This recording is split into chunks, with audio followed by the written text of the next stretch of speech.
Mister ഗാന്ധിയാണ്. ഈ ഗാന്ധിയും ഗാന്ധിസവും ഉള്ളിടത്തോളം കാലം ഇന്ത്യയിലെ അധസ്ഥിതർ, ഇന്ത്യയിലെ അവർണർ, ഇന്ത്യയിലെ സ്ത്രീകൾ രക്ഷപ്പെടില്ല.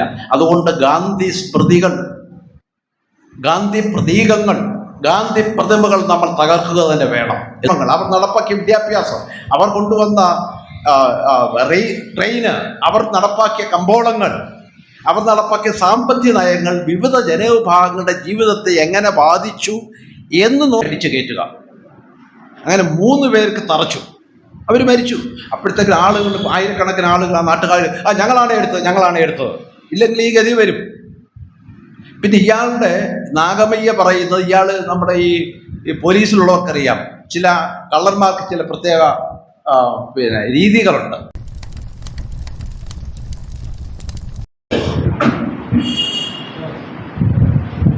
പെരിയാർ നാഷണലിസ്റ്റ് റാഷണലിസ്റ്റ് ഫോറം സംഘടിപ്പിക്കുന്ന ഈ മീറ്റിങ്ങിൽ സംസാരിക്കാൻ അവസരം കിട്ടിയതിൽ ഇതിൻ്റെ സംഘാടകരോട് ഞാൻ നന്ദി പറയും. പൊതുവെ നമ്മുടെ കേരളത്തിലും ഇന്ത്യയിലും റാഷണലിസം, അതിൻ്റെ മലയാളത്തിൽ നാസ്തികത, ചാർവാകത, നിരീശ്വരത അല്ലെങ്കിൽ യുക്തിവാദം എന്നൊക്കെ പറയുന്നതിനെ കുറിച്ച് ആളുകൾക്കുള്ള ഒരു ധാരണ ദൈവമില്ല എന്ന് പറഞ്ഞു നടക്കലാണ്.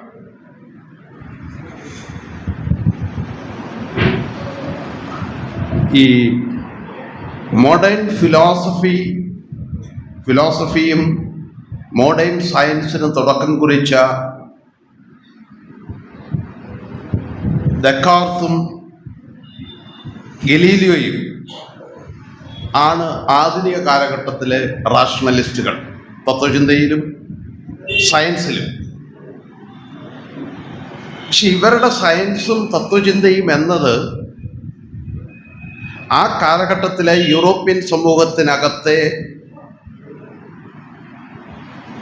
അസമത്വത്തിനും അടിമത്തത്തിനും കൊളോണിയലിസത്തിനും വംശീയതയ്ക്കുമെതിരായ സമരമായിട്ടാണ് ഇവർ ആവിഷ്കരിച്ചത്. ദെക്കാർത്തോ ഗലീലിയോ ഒരിടത്തും ആരുമായി ദൈവമുണ്ടോ ഇല്ലയോ എന്ന തർക്കത്തിന് പോയിട്ടില്ല. അല്ലെങ്കിൽ ലോകത്ത് ഒരിടത്തും റാഷണലിസ്റ്റ് യുക്തിവാദികൾ എന്ന് സ്വയം അവകാശപ്പെടുന്ന ആളുകൾ ദൈവത്തിൻ്റെ അസ്തിത്വത്തെക്കുറിച്ച് ഉള്ള ചർച്ചയിൽ പരസ്യമായ വിവാദത്തിൽ പങ്കെടുത്തില്ല. ആകെ ഒരു എക്സെപ്ഷൻ ഉള്ളത് 20ാം നൂറ്റാണ്ടിൻ്റെ തുടക്കത്തിൽ ബെർട്രാൻഡ് റസ്സൽ ബ്രിട്ടനിലെ ഒരു കർദിനാളുമായി ക്രൈസ്തവ ദൈവത്തിൻ്റെ അസ്തിത്വത്തെക്കുറിച്ചൊരു സംവാദം നടത്തിയിരുന്നു. പക്ഷെ കാരണം സയൻസിൻ്റെ സമീപനം എന്നത്, സയൻസ് ഡീല് ചെയ്യുന്ന വസ്തുക്കൾ അല്ലെങ്കിൽ ഡീല് ചെയ്യുന്ന വിഷയം എന്നത് യഥാർത്ഥത്തിൽ ഉണ്ട് എന്ന് നാം കരുതുന്ന കാര്യങ്ങളെക്കുറിച്ച്, ഭൗതിക പ്രപഞ്ചത്തെക്കുറിച്ചും ആ പ്രപഞ്ചത്തിനകത്തെ ക്രമം, ഓർഡർ, ആ ഓർഡറിന് പിന്നിലെ കാര്യകാരണ ബന്ധങ്ങൾ, ഭൗതിക പ്രപഞ്ചത്തിന് ഈ ക്രമം ഉണ്ടാക്കുന്ന, ക്രമബദ്ധമായി പ്രവർത്തിക്കാൻ സഹായിക്കുന്ന നിയമങ്ങൾ. നിയമം എന്ന് പറയുമ്പോൾ പ്രകൃതിക്കകത്ത് അങ്ങനെ നിയമങ്ങളൊന്നുമില്ല. പ്രകൃതിയെ, ഭൗതിക പ്രപഞ്ചത്തെ മനസ്സിലാക്കാൻ മനുഷ്യർ ഉപയോഗിക്കുന്ന ഒരു ഉപാധിയാണ് ലോസ് ഓഫ് നേച്ചർ എന്ന് പറയുന്നത്. അതുകൊണ്ട് സയൻസിനെ സംബന്ധിച്ചിടത്തോളം ദൈവം എന്നത് ഇല്ലാത്ത ഒരു കാര്യമാണ്. അതുകൊണ്ട് ഒരിക്കലും ചരിത്രത്തിൽ ഒരു കാലഘട്ടത്തിലും പൈതഗോറസ് മുതലുള്ള ഡെമോക്രിറ്റസ്, ഹെറാക്ലിറ്റസ് മുതലുള്ള ഭൗതിക തത്വചിന്തകരുടെ കാലം തൊട്ട് എടുത്ത് നോക്കിക്കഴിഞ്ഞാൽ ദൈവം എന്ന് പറയുന്നത് അല്ലെങ്കിൽ ഈശ്വരൻ എന്ന് പറയുന്ന ഇതിൻ്റെ അസ്തിത്വത്തെക്കുറിച്ച് ഗൗരവമായ ഒരു ചർച്ച ലോകത്തൊരു കാലത്തും നടന്നിട്ടില്ല. പക്ഷേ കേരളത്തിൽ ഈ വിവിധ മതങ്ങളിൽപ്പെട്ട മതങ്ങളിലെ പുരോഹിതന്മാരും മതപ്രചാരകരും ഒക്കെ പരസ്യവേദികളിൽ ദൈവത്തിൻ്റെ അസ്തിത്വത്തെക്കുറിച്ച് വലിയ ചർച്ചകൾ നടക്കുന്നത് നമ്മൾ യൂട്യൂബിലും മറ്റും കണ്ടിട്ടുണ്ട്. ഇതിനകത്ത് നാം മനസ്സിലാക്കേണ്ട ഒരു കാര്യം, ഇപ്പോൾ നമുക്കറിയാം, ഇപ്പോൾ കെജ്രിവാൾ എന്ന് പറയുന്ന ആള് ഇന്ത്യ മുന്നണിയുടെ ഭാഗമാണ്. തൽക്കാലത്തേക്ക് ലെസ്സർ ഈവിൾ എന്നുള്ള നിലയ്ക്ക് നാം കെജ്രിവാളിനെയും മമതാ ബാനർജിയെയും സ്റ്റാലിനെയും ഒക്കെ നാം തൽക്കാലം അംഗീകരിക്കുന്നു. കാരണം ഇവരൊക്കെ ഒരു കാലഘട്ടത്തിൽ BJP-യോടൊപ്പം പോയവരാണ്. ഇന്ത്യൻ രാഷ്ട്രീയത്തിൽ ഒരു കാലഘട്ടത്തിലും സംഘപരിവാറിന്റെ രാഷ്ട്രീയവുമായി ഒരു തരത്തിലുള്ള ബന്ധമുണ്ടാക്കാത്ത ഒരൊറ്റ മനുഷ്യൻ ലാലു പ്രസാദാണ്. അഖിലേഷ് യാദവിന്റെ അച്ഛൻ പോയിട്ടുണ്ട്, മമതാ ബാനർജി പോയിട്ടുണ്ട്, സ്റ്റാലിന്റെ പിതാവ് പോയിട്ടുണ്ട്, കെജ്രിവാൾ 1989 മണ്ഡൽ വിരുദ്ധ പ്രക്ഷോഭകാലത്ത് ഇക്വാളിറ്റി എന്ന് പറയുന്ന യൂത്ത് ഇക്വാളിറ്റി മെറിറ്റാണ് പ്രധാനം എന്ന് സംഘടന ഉണ്ടാക്കി RSS ഉണ്ടാക്കിയ സംഘടനയിലൂടെ രാഷ്ട്രീയത്തിലേക്ക് വന്ന ആളാണ്. അതുപോലെ കേരളത്തിലും ഇന്ന് പേര് കേട്ട പല യുക്തിവാദികളും ഇവരുടെ ചരിത്രം പരിശോധിച്ചാൽ, എൻ്റെ അടുത്ത് നേരത്തെ പറഞ്ഞപ്പോൾ ലാൽ സലാം പറഞ്ഞിരുന്നു ഇതിനൊരു ഹിഡൻ അജണ്ടയുണ്ട് ഈ ഇന്നത്തെ ഈ ചർച്ചയ്ക്ക്. ഇവരൊക്കെ 10-15 വർഷങ്ങൾക്ക് മുൻപ് RSS ചില ആളുകൾക്ക് നിങ്ങളൊരു ആദ്യത്തെ 5-6 വർഷം RSSനെതിരായി ഭയങ്കരമായ വിമർശനം നടത്താം, RSSനെതിരായി എന്തും പറയാം. അങ്ങനെ RSS വിരുദ്ധ വൊക്കാബുലറിയിലൂടെ നിങ്ങളുടെ സ്വന്തം കോൺസ്റ്റിറ്റ്യുവൻസി 1-2 ലക്ഷം പേരുടെ ആരാധക വൃന്ദത്തെ സൃഷ്ടിച്ചതിന് ശേഷം സംവരണത്തിനെതിരായി സംസാരിക്കുക, ജെൻഡർ ജസ്റ്റിസിനെതിരായി സംസാരിക്കുക, ദളിതർക്കെതിരായി സംസാരിക്കുക എന്ന് വേണ്ട എല്ലാ തരത്തിലും ആധുനിക മൂല്യങ്ങൾക്കുമെതിരായി സംസാരിക്കാൻ തിണ്ണമെടുക്കിനെ കുറിച്ച്, പേട്രിയോട്ടിസം എന്ന വാക്കിന് ഞാൻ മലയാളത്തിൽ പലപ്പോഴും ട്രാൻസ്ലേറ്റ് ചെയ്ത് തിണ്ണമെടുക്കിനെ കുറിച്ച് സംസാരിക്കുക, പാകിസ്ഥാനെതിരായി സംസാരിക്കുക. അങ്ങനെ ഇന്ത്യയുടെ പൂർവിക സംസ്കാരത്തെക്കുറിച്ച് ആളുകളിൽ അഭിമാനം ജലിപ്പിക്കുന്ന തരത്തിലുള്ള സംസാരങ്ങൾ നടത്തുക. അപ്പോൾ ഇന്ത്യയിലുണ്ടായിട്ടുള്ള എല്ലാ തരത്തിലുള്ള ഈ സ്യൂഡോ സെക്കുലർ സ്യൂഡോ റാഷണൽ സംഘടനകളുടെയും പിന്നിൽ പ്രവർത്തിക്കുന്ന സംഘടന എന്ന് പറയുന്നത് RSS ആണ്. RSS നേരിട്ട് ചെയ്യാൻ പറ്റാത്ത പല കാര്യങ്ങളും ഇവർ ഇത്തരത്തിലുള്ള ആദ്യഘട്ടത്തിൽ സെക്കുലറും റാഷണലിസ്റ്റും സയന്റിഫിക്കും ആയ പ്രതീതി സൃഷ്ടിക്കുന്ന സംഘടനകളുടെ രംഗത്ത് വരികയും അങ്ങനെ സ്വന്തമായൊരു ഒരു ഒരു ഒരു ഒരു ആരാധക വൃന്ദത്തെ സൃഷ്ടിച്ചതിന് ശേഷം RSSന്റെ ആശയങ്ങൾ പ്രചരിപ്പിക്കുകയും ചെയ്യുക എന്ന് പറയുന്ന ഒരു പ്രത്യശാസ്ത്ര പദ്ധതി RSSന്റെ ഏതാണ്ട് ഗാന്ധി വധത്തിന് ശേഷം അവർ നടപ്പാക്കിക്കൊണ്ടിരുന്നതാണ്. അപ്പോൾ ഇതിൻ്റെ ഇടയ്ക്ക് ഞാൻ ആനുഷംഗികമായി പറയുകയാണ്, 1975 ഇന്ദിരാഗാന്ധി അടിയന്തരാവസ്ഥ പ്രഖ്യാപിക്കുമ്പോൾ CIA അടുത്ത കാലത്ത് 5-6 വർഷത്തിന് മുമ്പ് പ്രസിദ്ധീകരിച്ച ചില വിവരങ്ങളിൽ ഗോൾവാർക്കർ RSS CIAയുടെ ഏജന്റായിരുന്നു, പെയ്ഡ് ഏജന്റായിരുന്നു. RSS എന്ന് പറഞ്ഞ സംഘടനയുടെ ദീർഘകാലം സർസംഘചാലകമായിരുന്ന ആളും അതിൻ്റെ സൈദ്ധാന്തികനുമായിരുന്ന ഗോൾവാർക്കർ CIA ഏജന്റായിരുന്നു എന്ന് പറയുമ്പോൾ നമുക്കാർക്കും ഞെട്ടലുണ്ടാകില്ല. പക്ഷേ സാക്ഷാൽ ജയപ്രകാശ് നാരായണൻ CIA ഏജന്റായിരുന്നു.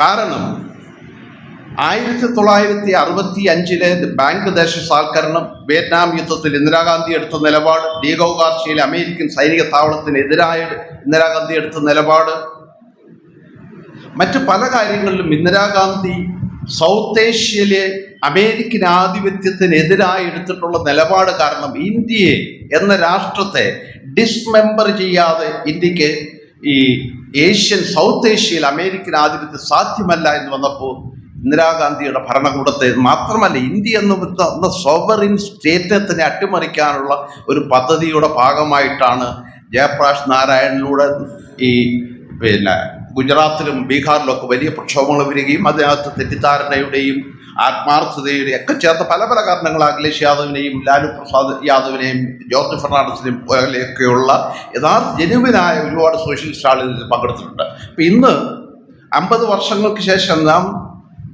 അടിയന്തരാവസ്ഥയെക്കുറിച്ച് റീവിസിറ്റ് ചെയ്യുകയാണെങ്കിൽ, അടിയന്തരാവസ്ഥ ഇല്ലായിരുന്നെങ്കിൽ ഒരുപക്ഷെ ഇന്ത്യ എന്ന് പറഞ്ഞ രാജ്യം പോലും ഉണ്ടാകുമായിരുന്നില്ല.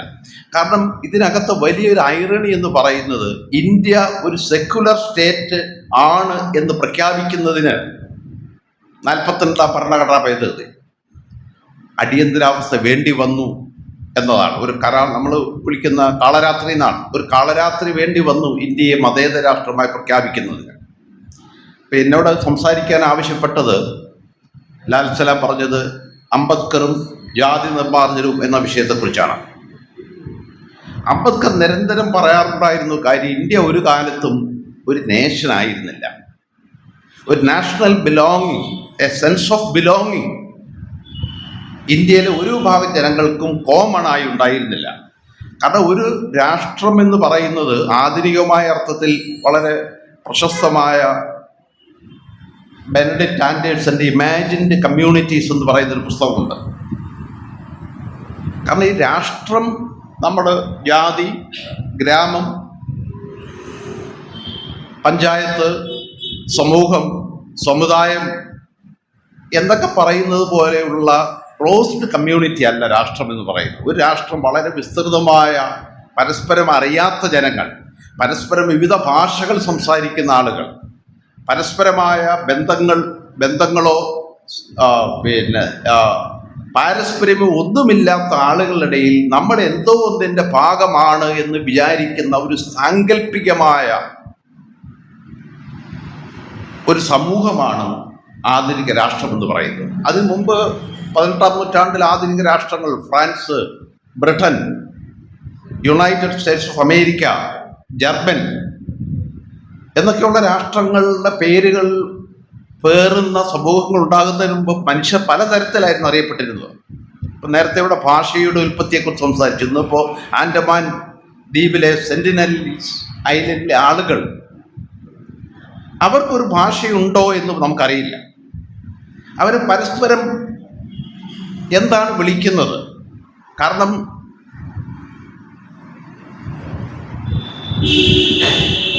ഇന്ന് ലോകത്തിലെ ആന്ത്രപ്പോളജിക്കൽ സ്റ്റഡീസിൻ്റെ അടിസ്ഥാനത്തിൽ മനുഷ്യൻ ഏറ്റവും അന്യമായ ഒരു ജീവി വിഭാഗം ഹോമോസാപ്പിയൻസിലെ ഒരു ഭാഗമാണ്. 200-250 പേരേ ഉള്ളൂ. ദൗർഭാഗ്യം, സങ്കടകരം എന്ന് പറയട്ടെ, അധികം വൈകാതെ ഈ ഭാഗം എക്സ്റ്റെൻഡ് ആകാനുള്ള സാധ്യതയാണുള്ളത്. കാരണം 1975 ഇന്ത്യൻ ആന്ത്രപ്പോളജിക്കൽ സൊസൈറ്റി ഒരു അമ്മയും കുഞ്ഞിനെയും അവരെ പഠിക്കാൻ വേണ്ടി പോർട്ടിൽ കൊണ്ടുവന്നായിരുന്നു. പോർട്ടിൽ വന്നപ്പോഴത്തേന് അമ്മ മരിച്ചു, ഇൻഫെക്ഷൻ കാരണം. വളരെ പെട്ടെന്ന് ഇന്ത്യ ഗവൺമെൻറ് ആ കുഞ്ഞിനെ തിരിച്ചുകൊണ്ട് ആ ഗ്രൂപ്പിൽ എത്തിക്കുകയും ചെയ്തിട്ടുള്ളൂ. അപ്പോൾ ഇതുവരെ അവർ എങ്ങനെയാണ്, അവർക്ക് പേരുണ്ടോ? അപ്പോൾ എനിക്ക് ഒരു പേരുണ്ട്, ലാൽ സലാമിന് പേരുണ്ട്, വളനാട് രാമേന്ദ്രന് പേരുണ്ട്. അപ്പൊ ചരിത്രത്തിൽ ഈ സെന്റിനലീസ് ഐലൻഡിലെ ആളുകൾ പരസ്പരം എങ്ങനെയാണ് അഭിസംബോധന ചെയ്യുന്നത്? നാമധാരികളാണോ ഈ മനുഷ്യർ എന്നുപോലും നമുക്കറിയില്ല. നാമധാരികളല്ലെങ്കിൽ ഐ, യു എന്ന ബോധം ഇവർക്കുണ്ടാകാൻ സാധ്യതയില്ല. അപ്പോ അംബേദ്കർ 1936 നമ്മുടെ സംസാരത്തിന്റെ ഭാഗമായ അനൈഹിലേഷൻ ഓഫ് കാസ്റ്റ് എന്ന പുസ്തകം എഴുതുന്നത്. അതിന് മുമ്പ് ഇതാണ് അദ്ദേഹത്തിൻ്റെ മാസ്റ്റർ പീസായി പരിഗണിക്കപ്പെടുന്നത്. അതിന് മുൻപ് അദ്ദേഹം 1918 കാസ്റ്റ് ആൻഡ് ഇറ്റ്സ് മെക്കാനിസം അധികം ചർച്ച ചെയ്യപ്പെടാത്ത ഒരു പുസ്തകമാണ് എന്നൊരു പുസ്തകം എഴുതിയിരുന്നു. അതായത് ജാതിയുടെ മെക്കാനിസം, അടിസ്ഥാന എങ്ങനെയാണ് ജാതി പ്രവർത്തിക്കുന്നത്, അദ്ദേഹം അതിനകത്ത് ചൂണ്ടിക്കാണിക്കുന്ന പരമപ്രധാനമായ ആശയം നിർബന്ധിതമായ സ്വജാതീയ മാത്ര വിവാഹം എന്ന് പറയുന്ന സമ്പ്രദായത്തിലൂടെയാണ് ജാതി പ്രവർത്തിക്കുന്നത്. അപ്പം ഇന്ന് ഈ സ്വജാതി വിവാഹത്തിന് പല പല വിശദീകരണങ്ങളുണ്ട്. അത് ആളുകളുടെ ഓപ്ഷനാണ്, ആളുകളുടെ ചോയ്സാണ്, ആളുകളുടെ തെരഞ്ഞെടുപ്പാണ്. പക്ഷെ സ്വജാതീയ വിവാഹം നിരോധിച്ചിട്ടുള്ള രാജ്യങ്ങൾ ലോകത്തിലുണ്ട്. കാരണം പബ്ലിക് ഹെൽത്ത് ഇഷ്യൂ ആണ്. ഇന്ന് കേരളത്തിൽ ഏതാണ്ട് 5000-നും 10,000-നും ഇടയ്ക്ക് മാത്രം അംഗങ്ങളുള്ള എത്രയോ ചെറിയ ജാതി സമുദായങ്ങളുണ്ട്. കഴിഞ്ഞ കുറേ തലമുറകളായിട്ട് ഇവരുടെ ജീൻ പൂൾ ഈ രക്തബന്ധത്തിലൂടെ കുറഞ്ഞു വരികയും ഈ സംബന്ധത്തിലുള്ള സ്വജാതീയ വിവാഹത്തിലൂടെ ഉണ്ടാകുന്ന കുഞ്ഞുങ്ങൾക്ക് ജനറ്റിക് റിട്ടാർഡേഷൻ, അതുപോലുള്ള ജനിതകമായ പല പല രോഗങ്ങളുടെയും വിക്ടിംസായി മാറിക്കൊണ്ടിരിക്കുകയാണ്. ഇവിടെ പറഞ്ഞാൽ നിങ്ങൾ പോലും വിശ്വസിക്കാൻ സാധ്യതയില്ല. Endosulfan victims. നമ്മളെല്ലാം പഠിപ്പിച്ചിരിക്കുന്നത് ഇത് കശുവണ്ടിക്കുള്ള തളിച്ചു എന്നാണ്. പക്ഷേ കേരള അഗ്രികൾച്ചർ യൂണിവേഴ്സിറ്റി പഠനമനുസരിച്ച് അവിടെയുള്ള മുസ്ലിങ്ങളിലും ഹിന്ദുക്കളിലും, ഹിന്ദു എന്ന് പറയുന്നത് ഔദ്യോഗികമായ ക്ലാസിഫിക്കേഷൻ നിലയ്ക്കാണ്. ഞാൻ ഹിന്ദു എന്ന വാക്കിനെ അംഗീകരിക്കുന്ന ആളല്ല. ഇപ്പം ഈ ഭാഗത്തിൽപ്പെടുന്ന ആൾ ക്ലോസ് കസിൻ, അത് അമ്മയുടെ അനിയത്തിയുടെ മക്കളെ കല്യാണം കഴിക്കുന്ന ഒരു സമ്പ്രദായം അവർക്കിടയിലുണ്ട്. നമ്മൾ പണ്ട് തിരുവിതാംകൂറിലൊക്കെ ഞാൻ കേട്ടിട്ടുള്ളത് ഈഴവർക്കിടയിൽ മച്ചുനൻ എന്നുള്ള വാക്കിലറിയപ്പെടുന്ന അമ്മാവൻ്റെ മക്കളുമായിട്ടുള്ള വിവാഹബന്ധം അതുപോലും ജനറ്റിക് റിട്ടാർഡേഷനിലേക്ക് നയിക്കാവുന്നതാണ്. അപ്പോൾ ഈ എൻഡോസൾഫാൻ്റെ വിക്ടിംസ് എന്ന് പറയുന്നത് ഇത്തരത്തിലുള്ള ജനിതക വൈകല്യത്തിലേക്ക് നയിക്കാൻ സാധ്യതയുള്ള വിവാഹബന്ധത്തിൻ്റെ വിക്ടിംസാണ്. പക്ഷെ കേരളത്തിൽ അവർ ഈ മറ്റൊരു സാധനത്തിൻ്റെ ഒരു ഇൻ്റർനാഷണൽ വിക്ടിംസായി തിരുവനന്തപുരം സെക്രട്ടേറിയറ്റിൽ പലതവണ അവരെ പ്രദർശിപ്പിച്ചിട്ടുണ്ട്.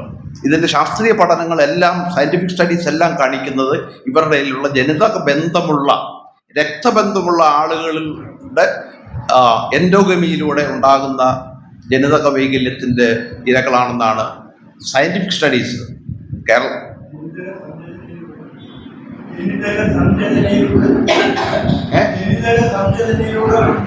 അതെ. കാരണം ഇപ്പോൾ കേരളത്തിലെ മുസ്ലിങ്ങൾ അല്ലെങ്കിൽ ലോകത്തുള്ള മൊത്തം മുസ്ലിങ്ങൾ, ക്രിസ്ത്യാനികൾ, ഇപ്പോൾ കേരളത്തിൽ തന്നെ എടുത്ത ഈഴവർ, നായന്മാർ, ഇവരൊക്കെ ജനസംഖ്യയിൽ വളരെ കോടിക്കണക്കിനുള്ളത് കൊണ്ട് ഇവരുടെ ഇടയിലെ ജീൻ പൂൾ കുറയണമെങ്കിൽ 100 കണക്കിന് തലമുറകൾ വേണ്ടി വരും. കാരണം ഉദാഹരണത്തിന് എൻ്റെ ഒരു സുഹൃത്തുണ്ട്, പാണർ എന്ന് പറയുന്ന പാട്ടുപാടുന്ന ആൾക്കാർ. ഇവർ കേരളത്തിൽ 12,000 പേരാണ്. അതുപോലെ തന്നെ നമ്മുടെ നാടുകാണി, കാടുകാണി എന്ന് പറയുന്ന ആൾക്കാർ 1000, 1500, 2000 പേരൊക്കെ ഉള്ളൂ. ഒരു 20 തലമുറ മതി ഇവരുടെ എല്ലാവരും രക്തബന്ധമുള്ളവരായി മാറാൻ. ആൾറെഡി മാറിക്കഴിഞ്ഞിട്ടുണ്ടെന്നാണ്. ഇപ്പോൾ ഗാന്ധി യൂണിവേഴ്സിറ്റിയിൽ ഒരു വിദ്യാർത്ഥി പഠിക്കുന്നുണ്ട്. കേരളത്തിലെ ജനിതക വൈകല്യമുള്ള ഈ എൻഡോഗമിയുടെ ഫലമായി, സ്വജാതീയ വിവാഹത്തിൻ്റെ ഫലമായി ജീൻ പൂൾ കുറയുകയും ജനിതക വൈകല്യമുള്ള സന്തതി ഉൽപാദനത്തിലേക്ക് നയിക്കുകയും ചെയ്യുന്ന ജാതി സമുദായങ്ങളെക്കുറിച്ച് പഠനം നടത്തുന്ന ഒരു വിദ്യാർത്ഥിയുണ്ട്. 100 കണക്കിന് ചെറിയ ജാതികൾ, എണ്ണത്തിൽ കുറവായ ജാതികൾ. ഈഴവരെയും ക്രിസ്ത്യാനികളൊന്നും പെട്ടെന്നൊന്നും അത് ബാധിക്കില്ല. കാരണം കോടികളുള്ളതുകൊണ്ട് ഈഴവർ തന്നെ എടുത്തു കഴിഞ്ഞാൽ 75-80 ലക്ഷം വരും. നായന്മാരെ പറ്റിയുള്ള പെരുപ്പിച്ച കണക്ക് 1931 സെൻസസ് അനുസരിച്ചിട്ടാണ് 12% എന്ന് പറയുന്നത്. ഞാൻ അടുത്ത കാലത്ത് അന്ന് ഒരു നായർ കുടുംബത്തെ ശരാശരി 6-7 കുട്ടികളാണുള്ളത്. കാര്യവട്ടത്തെ ഡെമോഗ്രഫി ഡിപ്പാർട്ട്മെൻറ്റിൽ ചില ആൾക്കാരുമായിട്ട് ഇതിനെപ്പറ്റി സംസാരിച്ചപ്പോൾ ഹിന്ദു എന്ന് പറയുന്ന ഭാഗത്തിൻ്റെ ഫെർട്ടിലിറ്റി റേറ്റ് എന്ന് പറയുന്നത് ഇപ്പോൾ 1.5 ആണ്. 1.5 കുട്ടി എന്ന് പറഞ്ഞാൽ ചിലപ്പോൾ ഒരു കുട്ടി അല്ലെങ്കിൽ 2 കുട്ടി. മുസ്ലിങ്ങളുടെ ഇടയിൽ ഫെർട്ടിലിറ്റി റേറ്റ് എന്ന് പറയുന്നത് 2.1, 2 കുട്ടി. ഇപ്പം ഈ ഫെർട്ടിലിറ്റി റേറ്റും 1935 ശേഷം ഏതാണ്ട് 96 വർഷമായി. ഇപ്പോൾ ശരാശരി മിഡിൽ ക്ലാസ് എല്ലാ നായന്മാരുടെയും 1 കുട്ടി അല്ലെങ്കിൽ 2 കുട്ടി എന്ന് പറഞ്ഞാൽ വെറും 4-5 ഇടയ്ക്ക് ശതമാനം മാത്രമേ ഉള്ളൂ കേരളത്തിലെ നായന്മാരെന്ന് പറയുന്നത്. പക്ഷേ 12% വരുന്ന പുന്നല ശ്രീകുമാറിനെ കാണാൻ ഒരു രാഷ്ട്രീയ നേതാവും അങ്ങോട്ട് പോകില്ല. കേരളത്തിൽ 12%, 9.8 ആണ് ദളിതരെന്ന് പറയുന്നത്, 1.7 ആണ് പട്ടിക ആദിവാസികൾ എന്ന് പറയുന്നത്. കൺവെർട്ട് ക്രിസ്ത്യൻസ് പറയുന്നത് 3-4% ആണ്. എന്ന് പറഞ്ഞാൽ 14-15% വരുന്ന ഒരു സമുദായത്തിൻ്റെ നേതാവിനെ കാണാൻ ഒരു രാഷ്ട്രീയ നേതാവും മുഖ്യോദിക്കുന്നില്ല. നമ്മുടെ വി.ഡി. സതീശനും രമേശ് ചെന്നിത്തലയും പിണറായി വിജയനും ഒക്കെ ഈ 4% മാത്രം വരുന്ന സുകുമാരൻ നായരെ കാണാൻ ക്യൂ നിൽക്കുന്ന അവസ്ഥ കേരളത്തിലുണ്ട്. പക്ഷെ അവര് 1931 സെൻസസ് കണക്ക് മാത്രമല്ല, ഇത് ഈ നമുക്കറിയാം ബൂത്തിൽ ചെല്ലുമ്പോൾ മേനോനായാലും കഴിഞ്ഞ ദിവസം വളരെ വിചിത്രമായ സംഭവം ഉണ്ടായി. 5ാമത്തെ തവണയാണ് വി.ഡി. സതീശൻ സത്യപ്രതിജ്ഞ ചെയ്യുന്നത്. ഈ 4 തവണയും അയാൾ പറഞ്ഞത് വി.ഡി. സതീശൻ എന്ന ഞാൻ, നമ്മൾ അസംബ്ലി കേട്ടതാണ്. പക്ഷെ ഇത്തവണ വടശ്ശേരി ദാമോദര മേനോൻ മകൻ സതീശൻ എന്ന ഞാൻ. എന്താണ് ഇതുകൊണ്ട് ഉദ്ദേശിച്ചത് എനിക്കറിയാം. ഒന്നുകിൽ സുകുമാരൻ നായരെ എന്നൊക്കെ പരിഹസിക്കാനായിരിക്കും, തന്നെ പോലെ ഒരു താഴ്ന്ന ജാതി നായരല്ല, ഞാൻ കൂടിയ നായരാണെന്ന് പറയാൻ, അല്ലെങ്കിൽ മുഖ്യമന്ത്രി ആകണമെങ്കിൽ വലിയ നായർ തന്നെ ആകണം. യഥാർത്ഥത്തിൽ നമ്മൾ ഈ BJPയുടെ വരവിനെ പ്രതിരോധിച്ചുകൊണ്ടും പിണറായിയുടെ സ്വേച്ഛാധിപത്യ പ്രവണതകളോട് എതിർപ്പുള്ളത് കൊണ്ടും ഒക്കെ തന്നെ ഒരു ലെസർ ഈവൾ എന്നുള്ള നിലയ്ക്ക് UDFിൻ്റെ വിജയത്തിൽ സന്തോഷിക്കുമ്പോൾ പോലും യഥാർത്ഥത്തിൽ ഒരുപക്ഷെ കഴിഞ്ഞ 10 വർഷത്തെ LDF ഗവൺമെന്റിനേക്കാൾ വലിയ നായർ നസ്രാണി പ്രീണനമായിരിക്കും വരാൻ പോകുന്നത് എന്ന കാര്യത്തിൽ യാതൊരു സംശയവുമില്ല. അപ്പോൾ വീണ്ടും ഞാൻ നേഷനിലേക്ക് വരികയാണ്. അപ്പോൾ France, America, United States, Germany, England അതുപോലെയുള്ള രാജ്യങ്ങളുമായി താരതമ്യം ചെയ്യാവുന്ന ഒരു ദേശീയ ബോധമോ ദേശീയ നാഷണൽ ഐഡന്റിറ്റിയോ ഇല്ലാത്ത രാജ്യമാണ്. അതുകൊണ്ട് ഇന്ത്യ എന്ന് പറയുന്ന പേര് പോലും വൈദേശികമാണ്. ഇൻഡസ് സിന്ധു നദിയുടെ കിഴക്ക് വശത്ത് താമസിക്കുന്ന ജനവിഭാഗത്തെ പരാമർശിക്കാനാണ് വിദേശികൾ പേർഷ്യക്കാരുടെ കാലം തൊട്ട് അറബികളുടെ കാലം വരെയും ഈ വാക്ക് പിന്നെ അൽ ഹിന്ദ് എന്ന് വന്നു, ഹിന്ദു എന്ന് വന്നു. ഇതിനൊന്നും തന്നെ മതപരമായ അർത്ഥവിവക്ഷകൾ ഒരു കാലത്തും ഉണ്ടായിരുന്നില്ല. ഇപ്പം എൻ്റെ ഈ അനഹൈലേഷൻ ഓഫ് കാസ്റ്റ്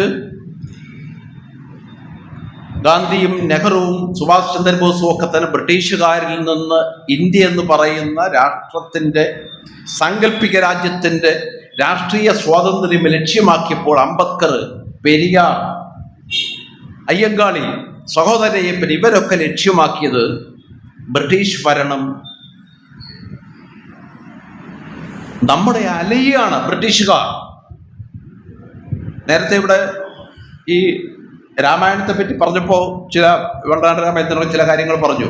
1918 റൗലറ്റ് സത്യാഗ്രഹം, ഗാന്ധി സൗത്ത് ആഫ്രിക്കയിൽ നിന്ന് വന്നതിന് ശേഷം നടത്തിയ ആദ്യത്തെ സമരമാണ് റൗലറ്റ് സത്യാഗ്രഹം. ഈ റൗലറ്റ് സത്യാഗ്രഹത്തിൻ്റെ സമരപ്പന്തലുകളിൽ എല്ലാ ജാതി മതസ്ഥരും പങ്കെടുക്കും. സിഖുകാരുണ്ട്, മുസ്ലിങ്ങളുണ്ട്, ദളിതരുണ്ട്, ചമറുണ്ട്, ക്രിസ്ത്യാനികളുണ്ട്. ഇപ്പം ഈ ഗാന്ധി എന്ന് പറയുന്ന മനുഷ്യൻ ഈ റൗലറ്റ് സത്യാഗ്രഹ പന്ത് എല്ലാവരും ഭഗവത്ഗീത വായിക്കണം പറഞ്ഞു. നെഹ്റു ഉൾപ്പെടെയുള്ള ആളുകൾ, നെഹ്റു, മൗലാന അബ്ദുൽ കലാം ആസാദ് ഇവരെ പോലുള്ള ആളുകളൊക്കെ എതിർത്തു. കാരണം ഇത് പിന്നെ മതപരമായ ആളുകളുടെ ദേശീയ ഐക്യത്തിന് ഘടകവിരുദ്ധമായ ഒരു പ്രവണത ഉണ്ടാക്കും, ജാതീയമായും മതപരമായും ആളുകൾ ഭിന്നിക്കും എന്ന് പറഞ്ഞപ്പോൾ ഗാന്ധി പറഞ്ഞത് ഭഗവത്ഗീത ഒരു മത ടെക്സ്റ്റ് അല്ല, it is not a religious text. ഇപ്പോൾ ഖുർആനും ബൈബിളും ഒക്കെ തന്നെ ഏതെങ്കിലും പ്രത്യേക മതവിശ്വാസത്തിൽ അധിഷ്ഠിതമായ റിലീജിയസ് ടെക്സ്റ്റാണ്. ഗാന്ധി പറഞ്ഞു ഇതൊരു നാഷണൽ ടെക്സ്റ്റാണ്. കാരണം രാമായണത്തിനും മഹാഭാരതത്തിനും കൊടുക്കാത്ത പദവിയാണ് ഗാന്ധി റിലീജിയസ് നാഷണൽ ടെക്സ്റ്റ് എന്ന പുതിയ കോയിനേജിലൂടെ, നിയോളജിസത്തിലൂടെ ഈ ഭഗവത്ഗീത കൊടുത്തത്. കാരണം അങ്ങനെ കൊടുക്കാനുള്ള ഒരു കാരണം മിഷണറിമാർ വന്ന ഇവിടുത്തെ ആധുനിക വിദ്യാഭ്യാസം കിട്ടിയ ബ്രാഹ്മണരുമായും പരമ്പരാഗത ബ്രാഹ്മണരുമായും ഉള്ള സംവാദങ്ങളിലൊക്കെ ഇവരെ പരിഹസിച്ചിരുന്നു. നിങ്ങൾക്കൊരു മതമുണ്ടോ? കാരണം ഒരു മതം എന്ന് പറയുന്നത് ആധുനികമായ അർത്ഥത്തിൽ ഒരു ഹോളി ടെക്സ്റ്റ്, സ്ക്രിപ്ചർ എന്നാണ് ഇംഗ്ലീഷ് അതിന് പറയുന്നത്. എല്ലാവർക്കും സ്വീകാര്യമായ ചില ആചാരാനുഷ്ഠാനങ്ങൾ, എല്ലാവർക്കും സ്വീകാര്യമായ ചില പുണ്യ തീർത്ഥാടന കേന്ദ്രങ്ങൾ, ഇങ്ങനെ പൊതുവായ ചില സിമ്പിൾസിനെ അടിസ്ഥാനമാക്കിയിട്ടാണ് ആധുനിക മതങ്ങൾ, ക്രിസ്തു മതവും ഇസ്ലാം മതവും ബുദ്ധിസവും ജുഡായിസവും ഒക്കെ പ്രവർത്തിക്കുന്നത്. അങ്ങനെ യാതൊരു സിംബോളിക്കലായ എല്ലാവർക്കും ഒരുപോലെ സ്വീകാര്യമായ ഒരു ടെക്സ്റ്റ് ഇല്ല ഹിന്ദുയിസത്തിന്. എല്ലാവർക്കും സ്വീകാര്യമായ ഒരു പുണ്യ മക്ക പോലെ ലോകത്തുള്ള എല്ലാ മുസ്ലിങ്ങൾക്കും മക്ക അല്ലെങ്കിൽ ജെറുസലേം, ഇതൊക്കെ എല്ലാവർക്കും ഒരുപോലെ സെൻസ് ഓഫ് ബിലോങ്ങിങ് ഉണ്ടാക്കുന്നതാണ്. അങ്ങനെ ഒരു ടെക്സ്റ്റ് ഇല്ല, അങ്ങനെ ഒരു സ്പേസ് ഇല്ല, അങ്ങനെ കുരിശ് അല്ലെങ്കിൽ ഇതെന്താ പറയുന്ന മുസ്ലിങ്ങളുടെ സിക്കൽ, ഇത്തരത്തിലുള്ള ചിഹ്നങ്ങളൊന്നും ഹിന്ദുയിസത്തിലില്ല. അപ്പൊ ഹിന്ദുയിസം എന്ന് പറയുന്നത് മതപരം എന്നതിനേക്കാൾ പ്രധാനം ജോഗ്രഫിക്കലാണ്, ടെറിട്ടോറിയലാണ്. ഈ ടെറിട്ടറിയിൽ താമസിക്കുന്ന ആളുകൾ ബ്രിട്ടീഷുകാരുടെ വരവോടെയാണ് തങ്ങൾ പലതരം മനുഷ്യരാണ്, ആ കാര്യവിഭാഗം കഴിക്കാം, ആർക്ക് എവിടെ നടക്കാം, ആർക്ക് അമ്പലത്തിൽ പോകാം, ആർക്ക് ആരെ തൊടാം, ആർക്ക് ആരെ തൊടാൻ പാടില്ല, ആരാണ് ആരെ തൊട്ടാൽ അശുദ്ധമാകുന്നത്, sense of purity and impurity, pollution. ഇപ്പം എല്ലാ മനുഷ്യബന്ധങ്ങളെയും ഇന്ത്യയിൽ ബ്രിട്ടീഷുകാർ വരുന്നത് വരെ നിർണയിച്ചു കൊണ്ടിരുന്നത് ശുദ്ധി അശുദ്ധിയെ സംബന്ധിച്ച തർക്കങ്ങളായിരുന്നു. കാരണം നിങ്ങളൊന്ന് ആലോചിച്ച് നോക്കണം, നമ്മൾ 1776 അമേരിക്കൻ വിപ്ലവം, ഡിക്ലറേഷൻ ഓഫ് ഇൻഡിപെൻഡൻസ്, അതിനുശേഷം എബ്രഹാമിൻ്റെ നേതൃത്വത്തിലുള്ള സിവിൽ വാർ ഉണ്ടായി. ഏറ്റവും അതിക്രൂരമായ അടിമ വ്യവസ്ഥ ആഫ്രിക്കൻ കറുത്ത വംശജരെയും ലാറ്റിനോസിനെയും എതിരായ എൻഫോഴ്സ്ഡ് കോയേഴ്സീവായ അടിമ വ്യവസ്ഥ നിലനിന്നിരുന്ന രാജ്യമാണ് അമേരിക്ക. പക്ഷേ ഈ വെള്ള അടിമ ഉടമകളുടെ വീട്ടിൽ പാചകം ചെയ്യുന്നത് കറുത്തവരാണ്. വെള്ളക്കാരുടെ മക്കൾക്ക് മുലയൂട്ടിയിരുന്നത് കറുത്ത സ്ത്രീകളാണ്. നിങ്ങൾ ആരെങ്കിലും കഴിഞ്ഞ 3000 കൊല്ലത്തിനും ഇടയിൽ ഏതെങ്കിലും ഒരു ബ്രാഹ്മണന്റെ മകനെ, ബ്രാഹ്മണന്റെ കുട്ടിക്ക് മുലയൂട്ടുന്ന ഒരു പുലയ സ്ത്രീയെ കണ്ടിട്ടുണ്ടോ ആരെങ്കിലും? ഒരുപാട് പുസ്തകങ്ങൾ ഈ അടിമകളുടെ ജീവിതത്തെക്കുറിച്ച് വന്നിട്ടുണ്ട്. കാരണം ഈ അടിമ സ്ത്രീകൾ വീടിൻ്റെ മുൻവശത്തോടെ പ്രവേശിക്കാൻ പാടില്ല എന്ന നിയമമുണ്ട്. വീടിൻ്റെ പുറകിലൂടെ അവർ വരുമ്പോൾ അവരുടെ സ്കൂളിൽ അയക്കാത്ത കുഞ്ഞുങ്ങളെയും കൂട്ടിയാണ് വരുന്നത്. വെള്ളക്കാരുടെ മക്കളും ഈ കറുത്ത അടിമകളുടെ മക്കളും കളിച്ചു വളരുകയാണ് ചെയ്യുന്നത്. യാദൃച്ഛികമായി ഭയങ്കര ഗാഠബന്ധങ്ങളുണ്ടാകാം. അവർ വളരുമ്പോൾ ഞങ്ങൾ സഹോദരങ്ങളാണ്, സുഹൃത്തുക്കളാണെന്ന് ബോധമുണ്ടാകാം. 1948 സൗത്ത് ആഫ്രിക്കയിൽ 45-50 വർഷം നീണ്ടു നിന്ന ലോകത്തിലെ ഏറ്റവും കിരാതമായ ഒരു ഒപ്രസീവ് സിസ്റ്റമാണ് അപ്പാർത്തൈഡ് എന്ന് പറയുന്നത്. ഒരു ചെറിയ ന്യൂനപക്ഷം ആഫ്രിക്കയിലെ മഹാഭൂരിപക്ഷത്തെ അടിച്ചമർത്തിയിരുന്നത്. 48 വലിയ സായുധ കലാപം സൗത്ത് ആഫ്രിക്കയിലെ തദ്ദേശവാസികൾ പുറപ്പെട്ടു. അപ്പം അങ്ങനെ ഒരു കറുത്ത വെള്ളക്കാരിയുടെ വീട്ടിൽ നിന്ന് അവർ ഈ സായുധ കലാപം ഭയന്ന് പലായനം ചെയ്യാൻ പോവുകയാണ്. അവരുടെ വീട്ടിൽ അവർക്കൊരു ജോലിക്കാരനുണ്ട്, ഒരു കറുത്തവൻ. പക്ഷെ അവർക്ക് ഈ കറുത്ത മനുഷ്യനെ ചെറിയ കുട്ടിയായിരുന്നപ്പോൾ മുതൽ അവരെടുത്ത് വളർത്തിയതാണ്. ഈ കുട്ടിയെ ഉപേക്ഷിച്ച് പോകാൻ മനസ്സ് വരുന്നില്ല. അവസാനം ഇവനെ ഒരു കാറിന്റെ മുന്നിലിരുത്തി, കറുത്തവനായതുകൊണ്ട് കറുത്തവർ ഉപദ്രവിക്കില്ലല്ലോ എന്ന് വിചാരിച്ചിട്ട് അവനെയും കൊണ്ട് രക്ഷപ്പെട്ടു. പക്ഷെ ഏതെങ്കിലും ഇന്ത്യയുടെ കഴിഞ്ഞ 3000-4000 കൊല്ലത്തിനിടയിൽ ഒരു ബ്രാഹ്മണന്റെ വീട്ടിൽ പാചകം ചെയ്യുന്ന ഒരു ചമറിനെയോ ഈഴവനെയോ പുലയനെയോ നമ്മൾ ആരും കണ്ടിട്ടില്ല. അല്ലെങ്കിൽ ഒരു പുലയക്കുട്ടിയുമായി തോളിലേന്തി ഓടി രക്ഷപ്പെടുന്ന ഒരു ബ്രാഹ്മണനെയും നമ്മൾ കണ്ടിട്ടില്ല. കാരണം ഇത്രത്തോളം കാരണം സാമൂഹിക സോഷ്യൽ സയൻസിന് മനസ്സിലാക്കാൻ പറ്റാത്ത തരത്തിലുള്ള കാറ്റഗറൈസേഷനാണ്. ഈ അംബേദ്കർ പറഞ്ഞു, കാരണം ഇന്ത്യയിൽ ഹ്യൂമാനിറ്റി എന്ന് പറയുന്നത്, കാരണം ഈ ഗ്രീസിൽ പ്ലേറ്റോയും അരിസ്റ്റോട്ടിലും ഒക്കെ വലിയ തത്വചിന്തകരായിരിക്കുമ്പോൾ പോലും അവർ അടിമകളെയും സ്ത്രീകളെയും വിദേശികളെയും അംഗീകരിച്ചിട്ടില്ല. അവർക്കൊന്നും യാതൊരു തരത്തിലുള്ള സിറ്റിസൺസ് റൈറ്റ്സ് ഇല്ല. പക്ഷെ എങ്കിൽ പോലും ഒരു കോമൺ ഹ്യൂമാനിറ്റി എന്ന് പറയുന്ന ആശയം അവർക്കുണ്ടായിരുന്നു. ഈ കറുത്തവര് പ്രാചീന ഈജിപ്തിലും മെസപ്പൊട്ടോമിയയിലും സുമേറിയയിലും ജപ്പാനിലും ചൈനയിലും ഒക്കെ പലതരം വിവേചനങ്ങളും അസമത്വങ്ങളും ഉണ്ടായിരുന്നപ്പോൾ പോലും എല്ലാ മനുഷ്യരും കോമൺ ഹ്യൂമാനിറ്റിയിൽപ്പെട്ടവരാണ് എന്ന ഒരു മിനിമം ധാരണ ഉണ്ടായിരുന്നു. പക്ഷേ ഇന്ത്യയിൽ അങ്ങനെയല്ല. ബ്രാഹ്മണ ക്ഷത്രിയ ബനിയന്മാർ ബിലോങ് ടു മനുഷ്യർ. കാരണം മനുഷ്യരുടെ വാക്ക് വാസ്തവത്തിൽ സംസ്കൃതത്തിൽ ഹോമോസാപ്പിയൻസ്, ഹ്യൂമൻ എന്ന വാക്കിന് സമാനമായ ഒരു വാക്ക് പോലുമില്ല. മനുവിൻ്റെ പിന്മുറക്കാർ എന്ന അർത്ഥത്തിലാണ് സംസ്കൃതത്തിലെ മനുഷ്യൻ എന്ന വാക്ക് ഡെറൈവ് ചെയ്തിട്ടുള്ളത്.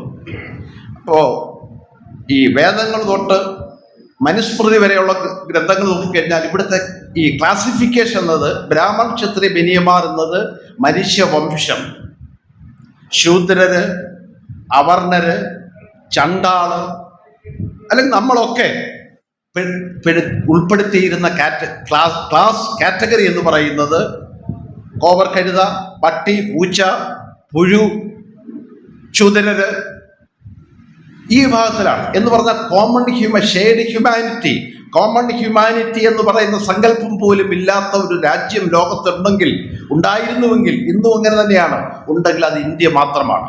ആ സംസ്കാരത്തെയാണ് നാം സനാതന ധർമ്മ വാഴ്ച എന്ന് പറയുകയും അതിനെപ്പറ്റി അഭിമാനിക്കുകയൊക്കെ ചെയ്യുന്നത്. അപ്പോൾ ഈ ലോകത്ത് പലതരത്തിലുള്ള അടിമത്തങ്ങളും അടിച്ചമർത്തലുകളും ഓപ്പറേഷനും ഒക്കെ നിലനിൽക്കുമ്പോഴും അറ്റ്ലാന്റിക് ട്രേഡിന്റെ സമയത്ത് പോലും അടിമകളെയും മനുഷ്യരാണ്, പക്ഷെ അവർക്ക് ചില അവകാശങ്ങൾ നിഷേധിക്കപ്പെടുന്നു, അവർ നമുക്ക് വേണ്ടി പണിയെടുക്കാനുള്ളവരാണ് എന്നതായിരുന്നു ധാരണ. പക്ഷേ മനുഷ്യർ മഹാഭൂരിപക്ഷത്തെ ഇന്ത്യയിൽ ഇന്നത്തെ latest 2011 socio economic cast census അനുസരിച്ച് ഇന്ത്യയിലെ 90% സർവ മതങ്ങളിലെയും പിന്നോക്ക ജാതികൾ എണ്ണമെടുത്ത 90% OBC-കളും ദളിതരും ആദിവാസികളുമാണ്. ഇപ്പോൾ തോമസ് പിക്കറ്റിയുടെ വേൾഡ് ഈക്വാളിറ്റി ലാബിന്റെ കണക്കനുസരിച്ച് ഇന്ത്യയിലെ മൊത്തം സമ്പത്തിന് 30% 10,000 പേരുടെ കയ്യിലാണ്. ഇത്രത്തോളം അസമത്വം നിറഞ്ഞ, ഇത്രത്തോളം അനീതിയും നിറഞ്ഞ ഒരു സംസ്കാരമോ രാജ്യമോ ലോകത്ത് ചരിത്രത്തിൽ ഇതുവരെയായിട്ട്, ലോകത്തിലെ ചില ആളുകൾ പറയുന്നത് ലോകത്തിലെ നമ്മുടെ റെക്കോർഡ് ചെയ്യപ്പെട്ട രേഖപ്പെടുത്തപ്പെട്ട ചരിത്രത്തിലെ എല്ലാ അനീതികളുടെയും എല്ലാ ഓപ്പറേഷന്റെയും എല്ലാ വംശീയതയുടെയും ഉറവിടം എന്ന് പറയുന്നത് വർണ്ണജാതി വ്യവസ്ഥയാണ്. ഇപ്പോ ഹിറ്റ്ലറുടെ ഏറ്റവും വലങ്കൈയായിരുന്ന ഹെയിൻറിച്ച് ഹിറ്റ്ലർ എന്ന് പറയുന്ന ആള് ലക്ഷക്കണക്കിന് മനുഷ്യരെ കൂട്ടക്കൊല ചെയ്ത ഹോളോകോസ്റ്റ് വിധേയമാക്കിയ ആൾ. അയാളുടെ കയ്യിൽ ഒരു ചെറിയ ഈ ഭഗവത്ഗീതയുടെ ചെറിയ കോപ്പിയുണ്ട്. അപ്പം ആളുകൾ ചോദിച്ചു എന്തിനാണ് ഈ ഭഗവത്ഗീതയുടെ കോപ്പി കൊണ്ടു നടക്കുന്നത്. അപ്പം അയാൾ പറഞ്ഞ ഉത്തരം ഇതാണ്. അപ്പം ഈ SS എന്ന് പറയുന്ന ഈ കൊലയാളി സംഘമുണ്ടല്ലോ ഹിറ്റ്ലറുടെ, ഭഗവത്ഗീത ഹൃദയസ്ഥമാക്കിയാൽ ഏത് മഹാപാതകവും കുറ്റബോധരഹിതമായി ചെയ്യാൻ മനുഷ്യനെ പ്രാപ്തമാക്കുന്ന ലോകത്തിലെ ഒരേ ഒരു ഗ്രന്ഥം, ഒരു 6 മാസം പ്രായമായ കുഞ്ഞിനെ കാലിൽ പിടിച്ച് തറയിലടിക്കാൻ ഗുജറാത്തിൽ 2002 സംഭവിച്ചതുപോലെ ഗർഭസ്ഥ ശിശുവിനെ പോലും വലിച്ചെറിയാൻ കുറ്റബോധമില്ലാതെ പശ്ചാത്താപമില്ലാതെ മനുഷ്യനെ പഠിപ്പിക്കുന്ന, മനുഷ്യനെ പ്രാപ്തമാക്കുന്ന, പരിശീലിപ്പിക്കുന്ന ഒരേ ഒരു ഗ്രന്ഥം ഭഗവത്ഗീതയാണ്. അതുകൊണ്ടാണ് ഞങ്ങളുടെ SS കൊലയാളി സംഘങ്ങളുടെ ട്രെയിനിങ്ങുകളിൽ ഞങ്ങൾ ഭഗവത്ഗീത സപ്താഹം നടത്തും. കാരണം ചിന്മയാനന്ദൻ കണ്ടുപിടിച്ചതല്ല ഭഗവത്ഗീത സപ്താഹം, ഹിറ്റ്ലറുടെ സംഭാവനയാണ് ഭഗവത്ഗീത സപ്താഹം എന്ന് പറയുന്നത്. കാരണം യൂതരെയും ജിപ്സികളെയും കമ്മ്യൂണിസ്റ്റുകാരെയും ന്യൂനപക്ഷങ്ങളെയും കുറ്റബോധരഹിതമായി കൊല്ലുന്ന മനസ്സുള്ള കുറ്റവാളികളാക്കി മാറ്റാൻ ഹിംലറും ഈ ജർമ്മൻ നാസി സൈദ്ധാന്തികരും ആവിഷ്കരിച്ച പദ്ധതിയുടെ ഇന്ത്യൻ പ്ലേജിയറിസം മാത്രമാണ് ഈ ഭഗവത്ഗീത സപ്താഹം എന്ന് പറയുന്നത്. ഇന്നത് ഇടതുപക്ഷത്തും വലതുപക്ഷത്തുമുള്ള പല ആളുകളും ഭഗവത്ഗീത എന്തോ മഹത്തായ ഗ്രന്ഥം എന്നുള്ള മട്ടിൽ ഭഗവത്ഗീത സപ്താഹങ്ങൾ നടത്തുന്നു. ഇപ്പം അംബേദ്കറിനെ സംബന്ധിച്ചിടത്തോളം അദ്ദേഹം ആ വാക്ക് ഉപയോഗിച്ചില്ലെങ്കിലും എത്ര സമയം എടുക്കും?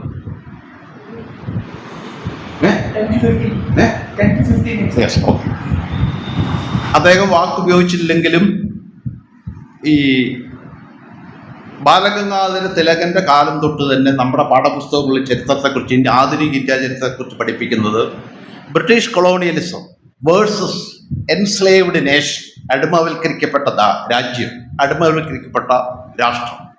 പക്ഷേ ബാലഗംഗാധര തിലകന്റെ സമകാലികനായിരുന്ന ഫൂലെ വ്യത്യസ്തമായൊരു കാഴ്ചപ്പാടാണ് വെച്ചത്. ഇന്ത്യയിലെ വൈരുദ്ധ്യം എന്ന് പറയുന്നത് ബ്രിട്ടീഷ് കൊളോണിയലിസവും ഇന്ത്യ എന്ന് പറയുന്ന ഹോമോജീനിയസ് യൂണിഫൈഡ് നേഷൻ, അങ്ങനൊരു സാധനമില്ല എന്ന് അംബേദ്കർക്ക് മുമ്പേ ഫൂലെ പറഞ്ഞു. ഇന്ത്യയിലെ പരസ്പരം കലഹിക്കുന്ന, പരസ്പരം സംഘർഷത്തിൽപ്പെടുന്ന, ഹയറാർക്കി ബന്ധമുള്ള ഉച്ചനീച ജാതികൾ ചേർന്ന ഒരു ടെറിട്ടറിയാണ് ഇന്ത്യ. അതുകൊണ്ട് ഇന്ത്യയെ ഒരു കാലത്തും ബ്രിട്ടീഷുകാർ അധീനമാക്കിയിട്ടില്ല. അധീനമാക്കണമെങ്കിൽ, കാരണം ഭൂലേക്ക് വിദ്യാഭ്യാസം കിട്ടിയത്, അതുപോലെ അംബേദ്കറുടെ പൂർവികർക്ക് ബ്രിട്ടീഷ് സൈന്യത്തിൽ ചേരാനാണ് ചരിത്രത്തിൽ ആദ്യമായി അവസരം കിട്ടിയത് ബ്രിട്ടീഷ് പട്ടാളമാണ്. വെല്ലൂർ മ്യൂട്ടിനി, ഇന്ത്യയിലെ ആദ്യത്തെ സ്വാതന്ത്ര്യ സമരം എന്ന് ഈ മുഖ്യധാര രാഷ്ട്രീയക്കാർ പറയുന്ന വെല്ലൂർ എന്ന് പറയുന്ന ഇതിലെ ഒരു സൈനിക കലാപം.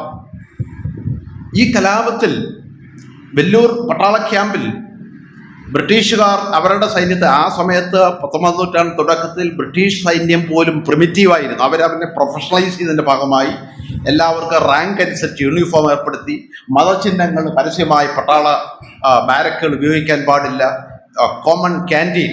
അതുവരെ വെല്ലൂർ പട്ടാള ക്യാമ്പിലെ ബ്രാഹ്മണരായ പട്ടാളക്കാർ അവൻ്റെ പരമ്പരാഗത വേഷം, അവൻ്റെ മുകളിലുള്ള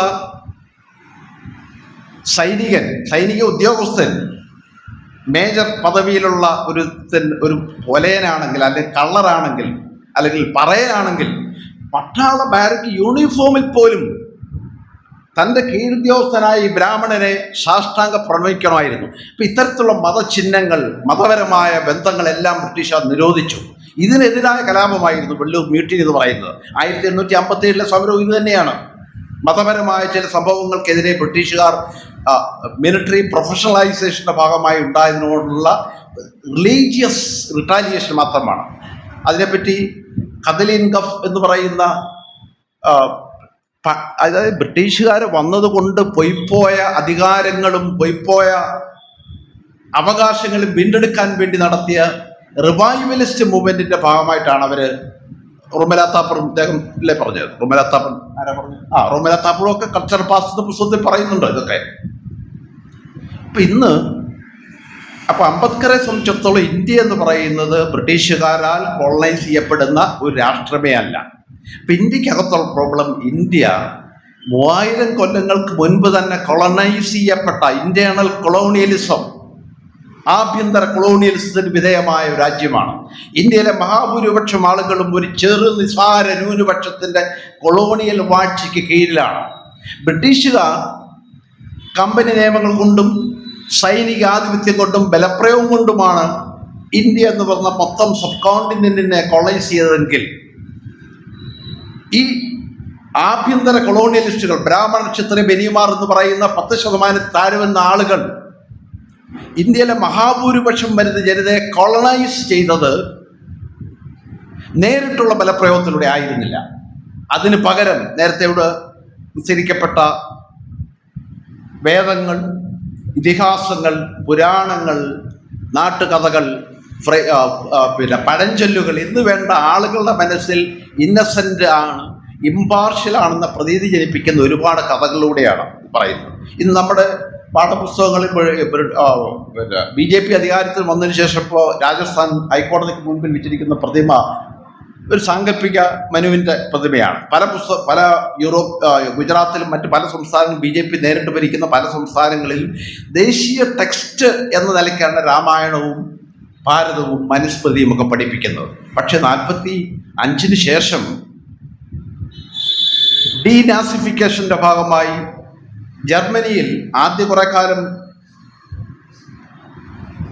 ഈ ഹിറ്റ്ലറുടെയും ഹിറ്റ്ലർവാദികളുടെയും ഒക്കെ പല പുസ്തകങ്ങളും നിരോധിച്ചിരുന്നു. പക്ഷെ 2000-ന് ശേഷം ഇത് വീണ്ടും അക്കാഡമിക് ഇൻട്രസ്റ്റോട് കൂടി, ഇടക്കാലത്ത് സോഷ്യൽ സയൻറ്റിസ്റ്റുകൾക്കും ഹിസ്റ്റോറിയൻസിന് മാത്രമേ ഈ പുസ്തകം വായിക്കാൻ പാടുള്ളൂ. ഗ്രന്ഥശാല ലഭിക്കുമായിരുന്നില്ല ഹിറ്റ്ലറുടെ പുസ്തകം.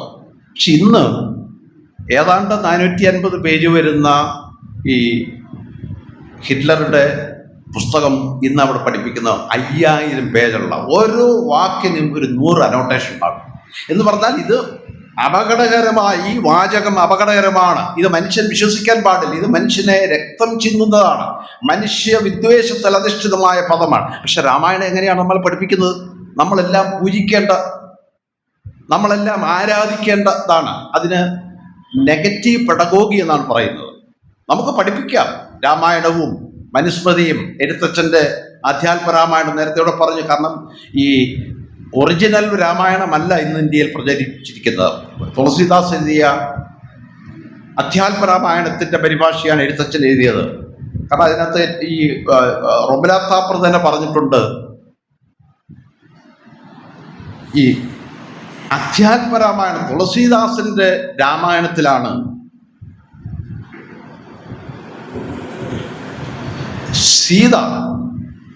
സീതയെ രാവണൻ വേഷമാറി വന്ന് തട്ടിക്കൊണ്ടു പോകുമെന്നുള്ള വിവരം അന്തർജ്ഞാനത്തിലൂടെ രാമനും ലക്ഷ്മണനും കിട്ടി. അങ്ങനെ ഒരു മായാ സീതയെ, ഫാൻറ്റം സീതയെ ഉണ്ടാക്കി. പിന്നെ എന്തിനാണ് യുദ്ധം നടത്തിയത്? ഇത്രയും മനുഷ്യക്കുരുതി ഉണ്ടാക്കിയതിനാണ്. കാരണം സീതയെ ഒളിപ്പിച്ചു. ആധ്യാത്മരാമായണത്തിലും എഴുത്തച്ഛൻ്റെ അധ്യാത്മരാമായണത്തിലും തുളസിദാസിൻ്റെ രാമചരിത മാനസത്തിലും ഒക്കെ തന്നെ യഥാർത്ഥ സീതയെ ഇവരെ ഒളിപ്പിച്ചു. രാവണന് കിട്ടിയില്ല. അപ്പോൾ റാഷണലായി നാം ആലോചിക്കുമ്പോൾ പിന്നെ ഈ യുദ്ധത്തിന് ഇത്രയും മാരകമായ ഇത്രയധികം മനുഷ്യക്കുരുതിയിലേക്ക് നയിച്ച യുദ്ധത്തിന് എന്ത് വിശദീകരണമാണുള്ളത്? ഒരു വിശദീകരണവുമില്ല. കാരണം ഈ രാമായണവും ഉത്തരേന്ത്യയിലെ രണ്ട് പ്രധാനപ്പെട്ട ദൈവങ്ങൾ മിഡീവൽ പീരീഡിൽ രാമനും കൃഷ്ണനുമാണ്. പക്ഷെ കൃഷ്ണൻ കുറച്ച് പ്ലേഫുൾ ഗോഡാണ്. 1090 മുതൽ ഒരു ശത്രു സംഹാരിയായ യുദ്ധോദ്യുക്തനായ മനുഷ്യവിരുദ്ധനായ ഒരു ഇമേജിലേക്ക് കൃഷ്ണനെ ഉയർത്താൻ പറ്റത്തില്ല. കൃഷ്ണൻ പെണ്ണുങ്ങളുടെ കൂടെ കിടക്കും, അവരുടെ വെണ്ണ മോഷ്ടിക്കും, പ്ലേഫുൾ ഗോഡാണ്. പക്ഷെ രാമൻ എന്ന് പറയുന്നത് ജനനം മുതൽ ശത്രു നിഗ്രഹമാണ് അയാളുടെ ലക്ഷ്യം തന്നെ. കാരണം മഹാവിഷ്ണുവിൻ്റെ അവതാരങ്ങളിൽ മുൻകൂർ തീരുമാനിച്ചതാണ് ഇവിടുത്തെ തദ്ദേശീയ ജനതയെ ഉന്മൂലനം ചെയ്യുക എന്നത്.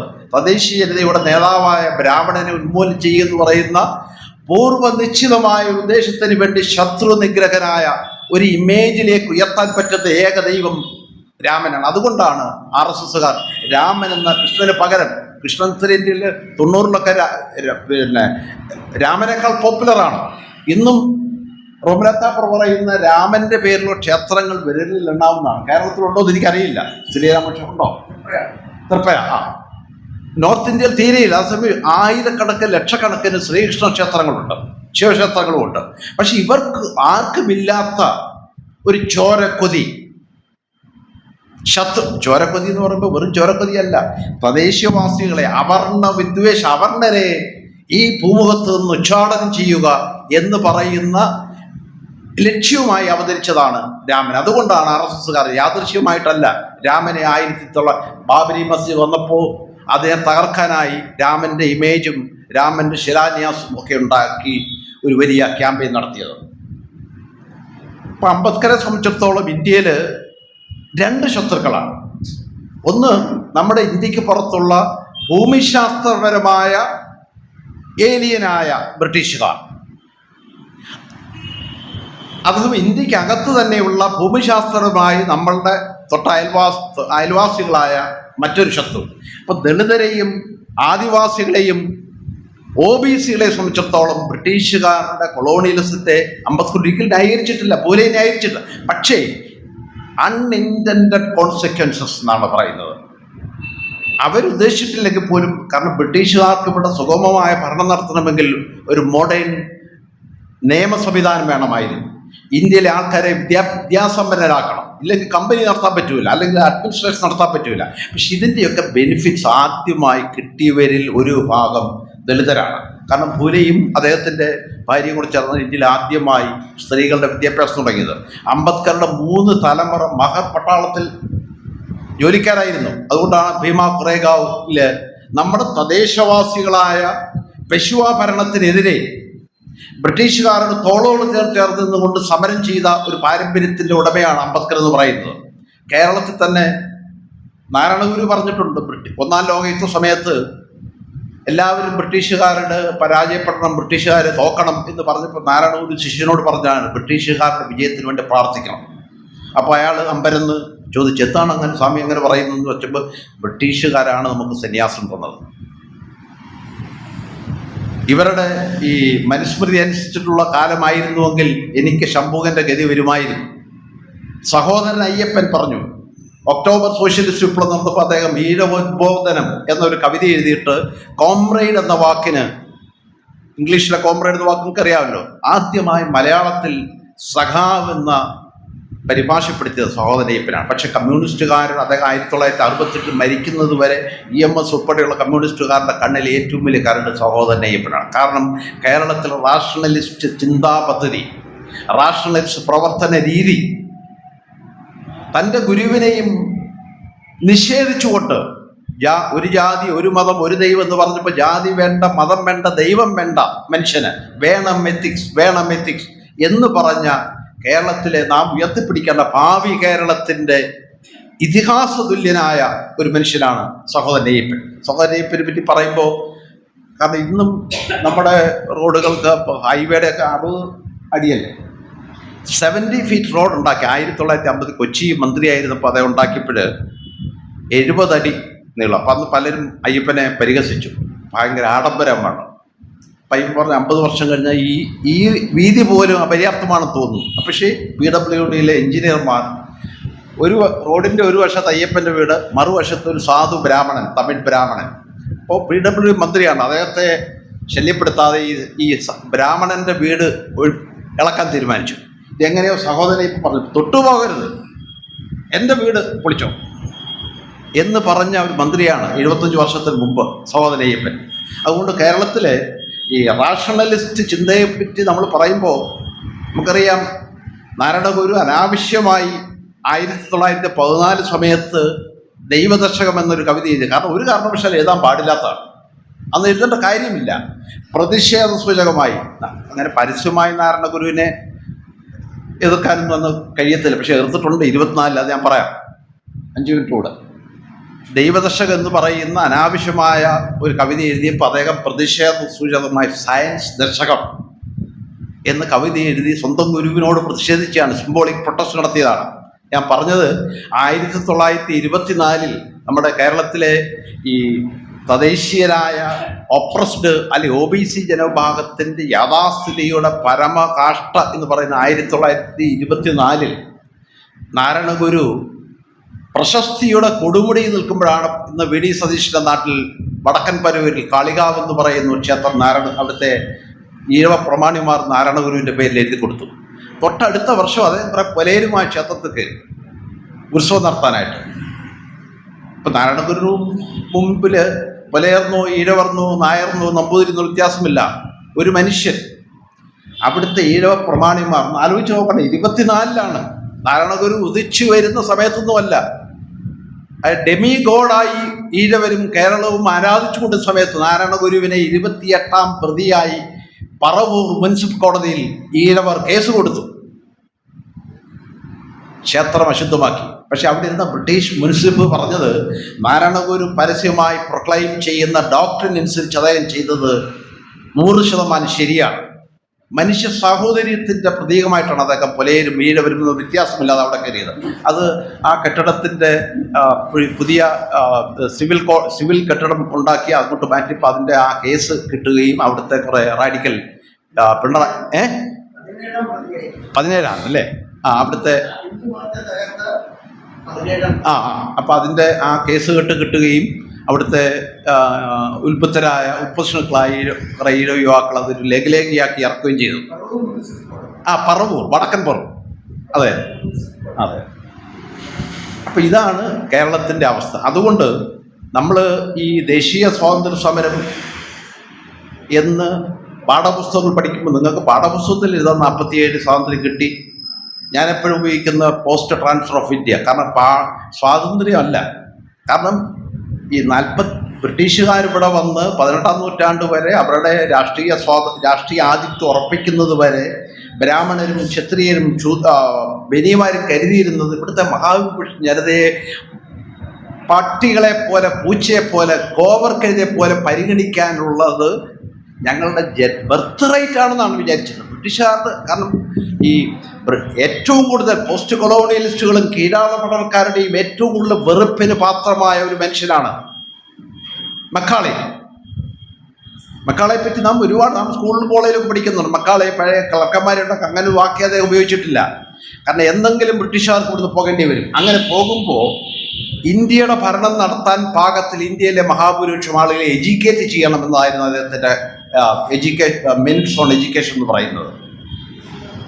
ഈ മക്കാളെയാണ് ഇന്നും ഇപ്പോൾ പുതിയ നിയമത്തിൽ പറയുന്നത് ഭാരതീയ ന്യായസംഹിത. ഈ ന്യായസംഹിത എന്ന് പറയുന്നത് IPCയും CRPCയുമാണ്. ഈ IPC 1863-ലും 70-ലും ഇന്നും ഇന്ത്യ നിലനിൽക്കുന്ന നിയമ കോഡുകൾക്ക് IPC ഇന്ത്യൻ പീനൽ കോഡിനും ഇന്ത്യൻ ക്രിമിനൽ പ്രൊസീജിയർ കോഡിൻ്റെയും അടിസ്ഥാന രേഖയുണ്ടാക്കിയത് മക്കാളയാണ്. ഇന്ന് അല്ലറ ചില്ലറ പരിഷ്കാരങ്ങൾ വരുത്തുന്നല്ലാതെ ഇതിൻ്റെ സ്ട്രക്ചറിൽ യാതൊരു മാറ്റമില്ല. കാരണം നിയമത്തിൻ്റെ മുൻപിൽ ബ്രാഹ്മണനോ ക്ഷത്രിയനോ വൈശ്യനോ ശൂദ്രനോ പൊലയനോ കുറവനോ ഒന്നും ഒരു വ്യത്യാസമില്ല.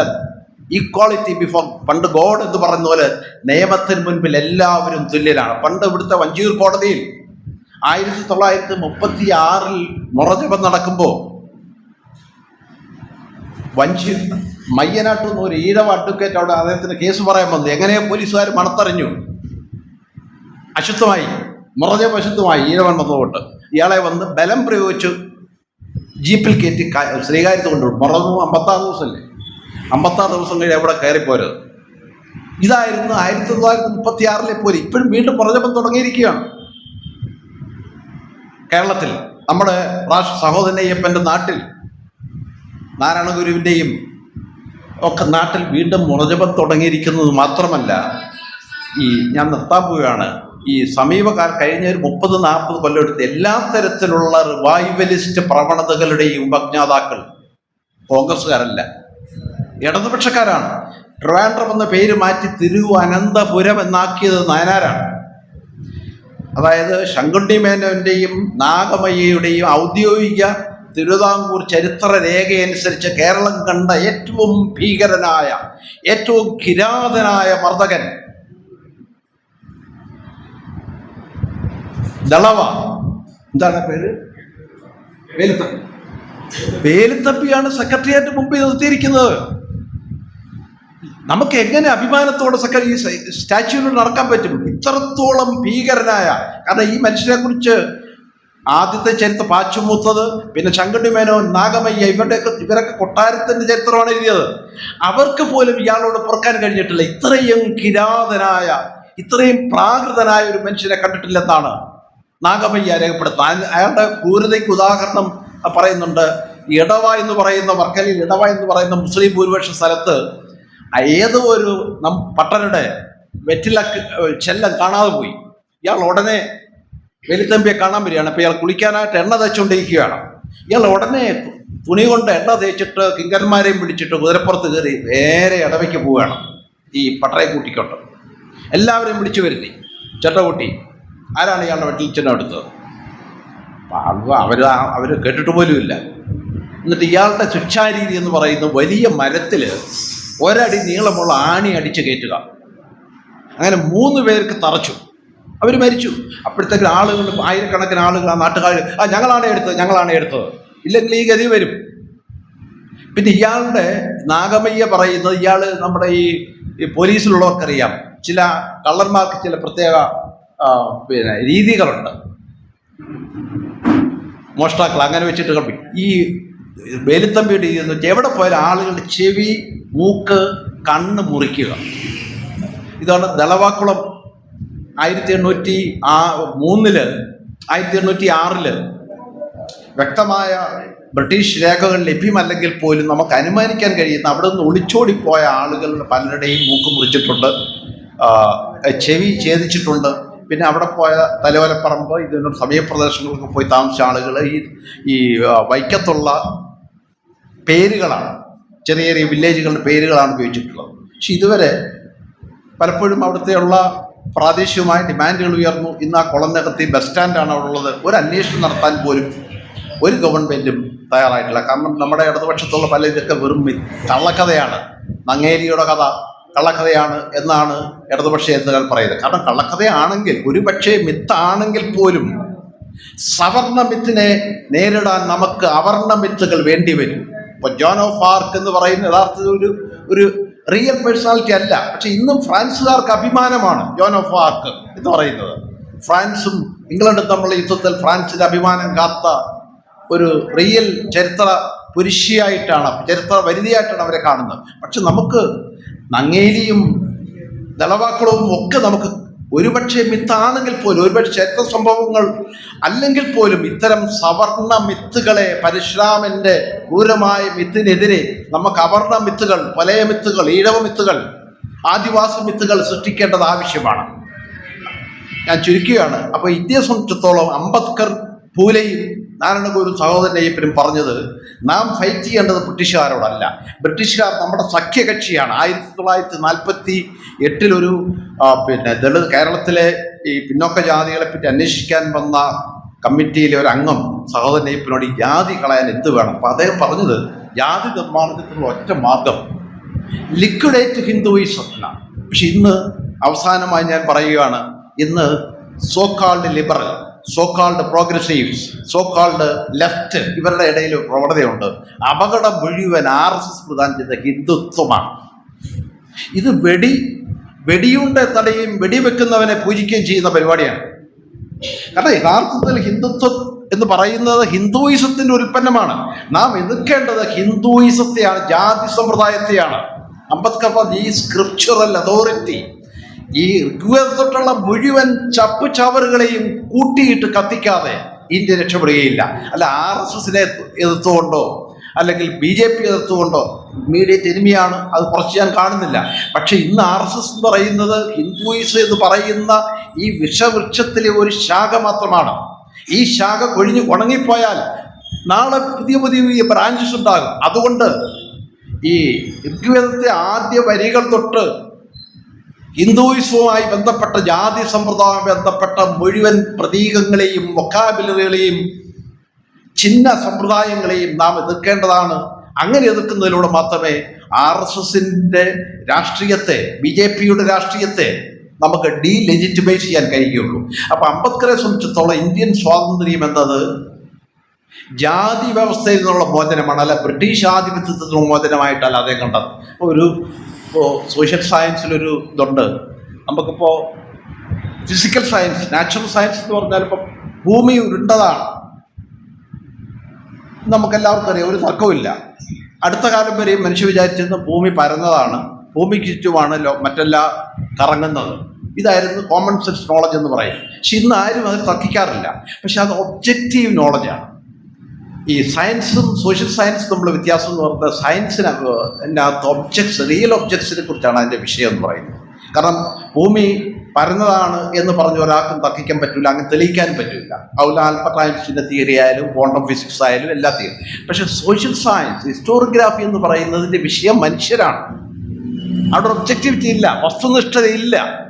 ഈ ബ്രിട്ടീഷുകാർ ഇന്ത്യയിൽ വന്നപ്പോൾ ഇന്ത്യയിലെ വിവിധ ജനവിഭാഗങ്ങൾ ഈ ബ്രിട്ടീഷ് ആധിപത്യത്തിൻ്റെ അനുഭവം എന്തായി, ബ്രിട്ടീഷുകാരുടെ കമ്പനി, ഈസ്റ്റ് ഇന്ത്യ കമ്പനി, അവർ നടപ്പാക്കിയ നിയമങ്ങൾ, അവർ നടപ്പാക്കിയ വിദ്യാഭ്യാസം, അവർ കൊണ്ടുവന്ന ട്രെയിന്, അവർ നടപ്പാക്കിയ കമ്പോളങ്ങൾ, അവർ നടപ്പാക്കിയ സാമ്പത്തിക നയങ്ങൾ വിവിധ ജനവിഭാഗങ്ങളുടെ ജീവിതത്തെ എങ്ങനെ ബാധിച്ചു എന്ന് നോക്കിയിട്ടാണ്. അങ്ങനെ നോക്കുമ്പോൾ ഇന്ത്യയിലെ മഹാഭൂരിപക്ഷം വരുന്ന 90% ജനങ്ങളെയും സംബന്ധിച്ചിടത്തോളം ബ്രിട്ടീഷ് നടപ്പാക്കിയ എല്ലാ കാര്യങ്ങളും ഇമാൻസിപ്പേറ്ററി ആയിരുന്നു. ബ്രിട്ടീഷുകാർ അങ്ങനെ ഉദ്ദേശിച്ചിട്ടുണ്ടോ ഇല്ലയോ നമ്മൾ ആലോചിക്കേണ്ട കാര്യമില്ല.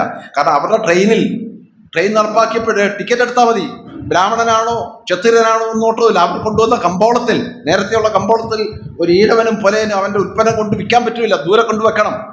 അപ്പോൾ മാർക്കറ്റ് എന്ന് പറയുന്ന മോഡേൺ ക്യാപിറ്റലിസ്റ്റ് സ്വതന്ത്രമായ മാർക്കറ്റ് ഇവിടെ ഇല്ലായിരുന്നു. ബ്രിട്ടീഷുകാർ മാർക്കറ്റിൽ കൊണ്ടുവന്നപ്പോൾ ഏത് ഇഴവനും ഏത് പൊലയനും അവൻ്റെ വാഴക്കല കമ്പോളത്തിൽ കൊണ്ടുവന്ന് വിലപേശാം. പണ്ടങ്ങനെയല്ല, ഒരു തടി വെച്ചിട്ടുണ്ട്, അവിടെ കൊണ്ടുവച്ചിട്ട് മാറി നിൽക്കണം, അയിത്തപ്പാട് ദൂരെ. എന്നിട്ട് നായരോ മറ്റ് സവർണനോ വന്നിട്ട് അവൻ സ്വയം വില പറയും. ഉൽപ്പന്നത്തിൻ്റെ ഉടമയ്ക്ക് തൻ്റെ ഉൽപ്പന്നത്തിന് വില പേശാൻ അധികാരമുണ്ടായിരുന്നില്ല ബ്രിട്ടീഷുകാർ വരുന്നവർ. ബ്രിട്ടീഷുകാർ വന്നപ്പോൾ മോഡേൺ ക്യാപിറ്റലിസ്റ്റ് മാർക്കറ്റ് വന്നു. അപ്പോൾ ഇവിടുത്തെ OBCകളെയും ദളിതരെയും സംബന്ധിച്ചിടത്തോളം ബ്രിട്ടീഷ് ഭരണം ഇമാൻസിപ്പേറ്ററി ആയിരുന്നു, ലിബറേറ്ററി ആയിരുന്നു. ഇതാണ് അംബേദ്കർ പറഞ്ഞത്. അതുകൊണ്ട് ജാതി നിർമ്മാർജ്ജനമാണ് ഇന്ത്യയുടെ ആവശ്യം, അല്ല ബ്രിട്ടീഷുകാരെ ഓടിക്കുക എന്നുള്ളതല്ല. ഈ കാര്യത്തിൽ ഇന്ത്യയിലെ ഒരുപാട് നമ്മുടെ സിലബസിലൊന്നും പെടാത്ത ഒരുപാട് അവർണ പ്രസ്ഥാനങ്ങളുണ്ട്. ബംഗാളിൽ നാമശൂദ്രൻ, ചണ്ടാളർ എന്ന് പറയുന്നവരെ അവർ സ്വയം ഇട്ടപ്പോൾ നാമശൂദ്രൻ, അതിൻ്റെ 45 വരെ കമ്മ്യൂണൽ റൈറ്റ്സ് ഉണ്ടാകുന്നവരെ ബ്രിട്ടീഷ് നിയമസഭയിൽ ഭൂരിപക്ഷം ഉണ്ടായിരുന്ന മുസ്ലിങ്ങളും നാമശൂദ്രരുടെ സംഘടനയും തമ്മിലുള്ള അലയൻസിലായിരുന്നു അവർ ഭരിച്ചുകൊണ്ടിരുന്നത്. തമിഴ്നാട്ടിൽ ആദ്യം SK നായരുടെ മൂവ്മെൻറ്റ്, പിന്നെ പെരിയാറിൻ്റെ മൂവ്മെൻറ്റ്, മഹാരാഷ്ട്രയിൽ പൂലെയും, പിന്നെ യുണൈറ്റഡ് പ്രൊവിൻസ് എന്ന് പറയുന്ന സ്ഥലത്ത് പഞ്ചാബ്, ഇവിടങ്ങളിലൊക്കെയുള്ള എല്ലാ അധസ്ഥിത പ്രസ്ഥാനങ്ങളും ബ്രിട്ടീഷ് ഭരണത്തെ അനുകൂലിക്കുകയും ഗാന്ധി എന്ന് പറയുന്ന മനുഷ്യനെ നിശിതമായി വിമർശിക്കുകയും ചെയ്തു. ഒരു കാര്യം കൂടെ പറഞ്ഞു നിർത്തുകയാണ്. ഈ ഗാന്ധിയുടെ ഐതിഹാസികമായ പ്രസ്ഥാനമായിട്ട് നാമൊക്കെ പാഠപുസ്തകങ്ങൾ പഠിക്കുന്ന ഉപ്പ് സത്യാഗ്രഹം നടത്തുമ്പോൾ ഇന്ത്യയുടെ വിവിധ സ്ഥലങ്ങളിൽ അവരുടെ പ്രസ്ഥാനങ്ങൾ പ്രമേയം പാസാക്കി. ഞങ്ങൾക്ക് അല്പമെങ്കിലും സ്വാതന്ത്ര്യവും അഭിമാനവും ഡിഗ്നിറ്റിയും തന്ന ബ്രിട്ടീഷുകാരെ ഓടിക്കാൻ വേണ്ടി ഗാന്ധി നടത്തുന്ന ഈ സമരാഭാസം അവസാനിപ്പിക്കണം എന്ന് പറഞ്ഞ് പ്രമേയങ്ങൾ പാസാക്കിയിട്ട് ഒരു സംഘം ആളുകൾ ദിണ്ടിയിലേക്ക് പോയി ഗാന്ധിയെ നേരിട്ട് കാണാൻ. മഹാത്മാവ് ഈ പരിപാടിയൊന്ന് നിർത്താൻ എന്ന് പറഞ്ഞപ്പോൾ ഗാന്ധി അഹിംസാവാദിയെ, ഈ മനുഷ്യന് മുമ്പിലിട്ട് സത്യാഗ്രഹികൾ, അഹിംസാവാദികൾ, ഈ പറയുന്ന ദളിത് പ്രവർത്തകരെ തല്ലിച്ചതയ്ക്കുകയായിരുന്നു. ഈ മനുഷ്യൻ നോക്കി നിന്നു, ഒരക്ഷരം പറഞ്ഞില്ല ഈ അഹിംസാവാദി, അവരെ അടിക്കരുത്.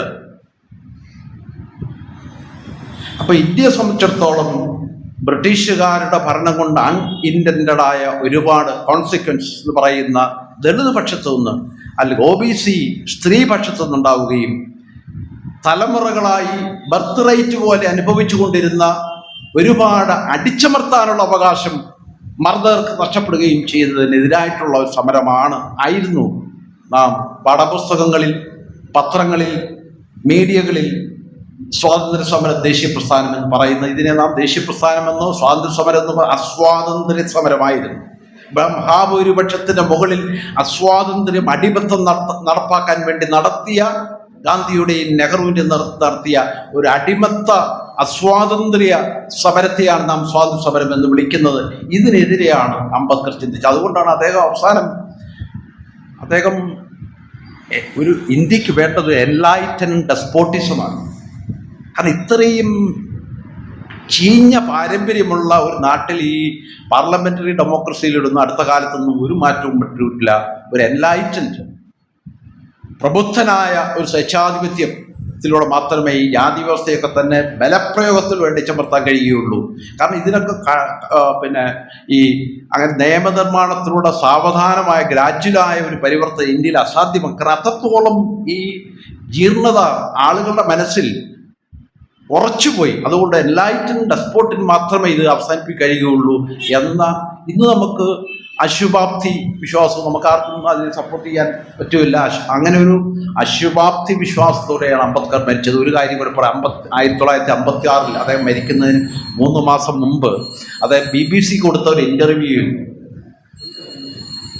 എപ്പോഴിപ്പോൾ നമുക്ക് കാണാം. അദ്ദേഹം പറഞ്ഞത് ഇന്ത്യയുടെ എനിമി നമ്പർ 1 പലരും പറയുമല്ലോ RSS ആണെന്ന് അദ്ദേഹം പറയും. ഇന്ത്യയിലെ അദ്ദേഹം വാൺ ചെയ്യുകയാണ്. ഇന്ത്യയിലെ അൺടച്ചബിൾസിന്റെ 1-ാം നമ്പർ ശത്രു മിസ്റ്റർ ഗാന്ധിയാണ്. ഈ ഗാന്ധിയും ഗാന്ധിസവും ഉള്ളിടത്തോളം കാലം ഇന്ത്യയിലെ അധസ്ഥിതർ, ഇന്ത്യയിലെ അവർണർ, ഇന്ത്യയിലെ സ്ത്രീകൾ രക്ഷപ്പെടില്ല. അതുകൊണ്ട് ഗാന്ധി സ്മൃതികൾ, ഗാന്ധി പ്രതീകങ്ങൾ, ഗാന്ധി പ്രതിമകൾ നമ്മൾ തകർക്കുക തന്നെ വേണം എന്ന് മാത്രം പറഞ്ഞുകൊണ്ട് നിർത്തും.